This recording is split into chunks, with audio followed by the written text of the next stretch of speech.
Imagine for a second, you're chilling at the house when you get a call from your best friend. When you pick up the phone, they sound enraged, confused, and drunk. Someone very close to them has just been killed, and they're calling you to bring some clarity to the situation. How would you respond? What would you even say? Well, this is exactly what happened to Kendrick Lamar. And today, we're going to break down his song Triple X, which details what happened on that dreadful phone call. The first chapter of the song is the intro. The intro reads, America, God bless you if it's good to you. America, please take my hand. Can you help me understand? The intro to the song gives you a slight feeling of anxiety for two reasons. Number one, because of the lyrics. God bless you if it's good to you hints at the inequalities that have plagued minorities throughout the history of the US. Number two, those synths in the bass leave so much room on the track. It makes it feel as if something's about to happen. The beat's gonna drop. Once the beat drops, we get into our next chapter, the mindset of a YN. Throw a steak off the ark to a pool full of sharks, he'll take it.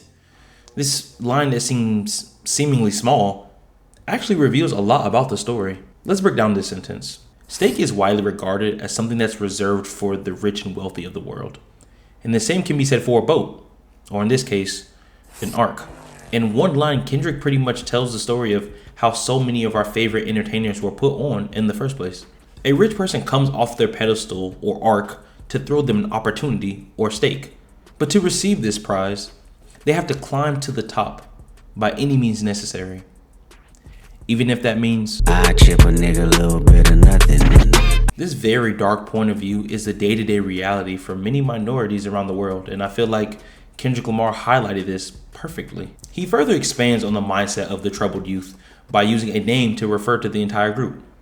Johnny. Johnny don't want to go to school no more. Johnny doesn't see the point in school when he's making more money from the streets than he would be with a diploma. Besides, his cousin's a famous rapper and he's just gonna follow in his footsteps. Seems like Johnny's got it figured all out, right?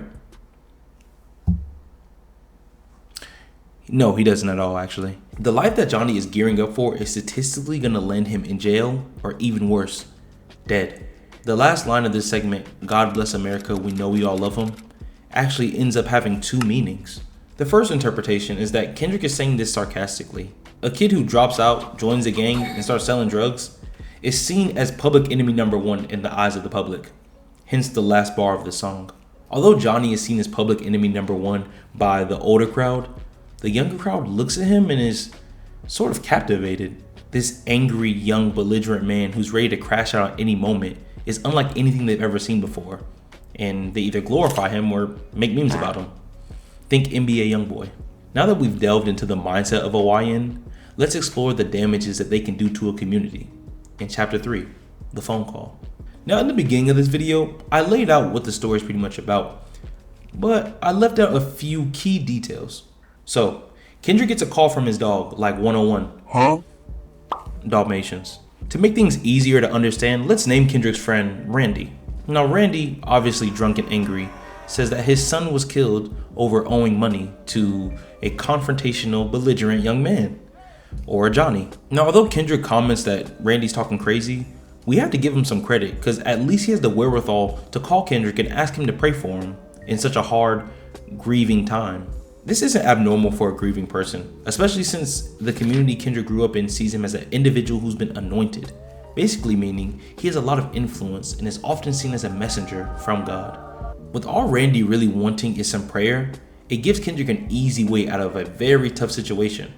He just has to pray, sorry for his loss, and go on about his life. But that's not what Kendrick did at all. In fact, he did quite the opposite, saying, I can't sugarcoat the answer for you. This is how I feel. If somebody killed my son, that means somebody getting killed. Tell me what you do for love, loyalty and passion of, all the memories collected, moments you could never touch. Not a very anointed answer, if you ask me. Reminding a grieving father of all the moments and memories that he can never touch again, meanwhile persuading him to crash out, is crazy work. But it gets even worse. I'll wait in front of the spot and watch him leave his block. I'll catch a leaving service if that's all I got. I'll chip a then throw the blower in his lap, walk myself to the court like, bitch, I did that. Committing murder in broad daylight in front of little kids with snotty noses and old ladies with big hats, then turning yourself in? This is reaching George Pickens level of crash out. At this point, he's giving Randy specific instructions on how to catch Johnny lacking, while he's drunk enough to probably go try and do it. Now, as bad as this advice is, Kendrick covered his bases by using the oldest trick in the book. I call it the personally, maybe it's just me card. He says, if somebody kills my son, that means somebody getting killed. Whew. I was close. He said it?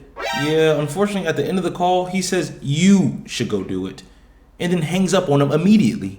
And do you know why Kendrick hung up on Randy? He had to go to a convention for children to speak about, you guessed it, gun control. Randy was looking for closure, and Kendrick opened up the biggest can of worms he could possibly find.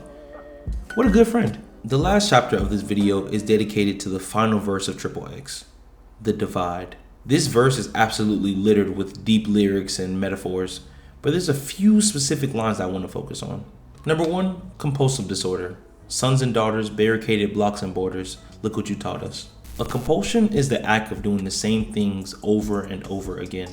The compulsion that Kendrick is speaking of specifically in this instance is separating the majority from the minorities, mentally and physically.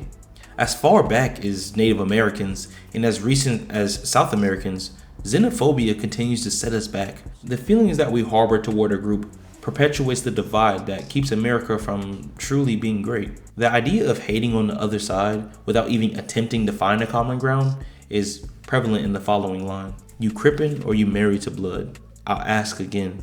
Oops, accident. This line is the deepest double entendre in this song, and I'll show you why. The first meaning is the more obvious of the two. What's the two most notorious gangs in the US right now?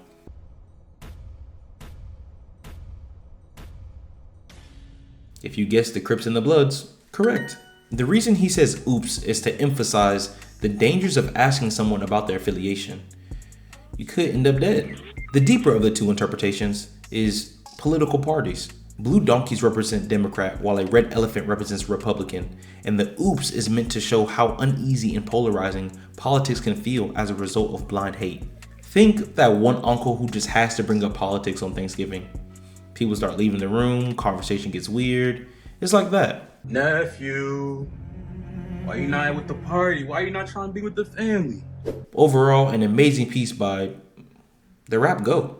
Click here to see a breakdown of a very trippy viral TikTok song, or here to see MF Doom's breakdown. Remember to be a force of good in the world, and remember I love you. I'm out.